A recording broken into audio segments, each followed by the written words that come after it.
అనుకోద్దండి, ఇట్లా అంటున్నానని. ఆ కొంపకి ఈ కొంపకి ఈ కొంపకి ఆ కొంపకి వాళ్ళకి వీళ్ళకి పొలాలు పెట్టి పెట్టి పెట్టి పెట్టి అయిపోయి ఆఖరికి బైబిల్లో పొల పెట్టిందంట. పేవా నేనేం చేయాలో నువ్వు నాకు స్పష్టంగా చెప్పు నాయన, నువ్వు నాతో మాట్లాడకపోతే చచ్చిపోతానయ్యా. ఇది పొల పెట్టా అని పొల పెడితే ఆ పొల తిన్నగా ఎక్కడికి వెళ్ళిందంటే నాగటి మీద చేయబెట్టి వెనక్కి తిరిగి చూడొద్దనిందంట. అంటే అర్థమేంటి?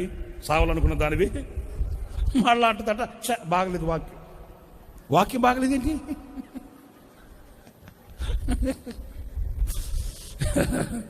అర్థమైందా? ఈ వాక్యం బాగలేదని మళ్ళా ప్రభువా ఈ సరణ బాగా మాట్లాడయ్యా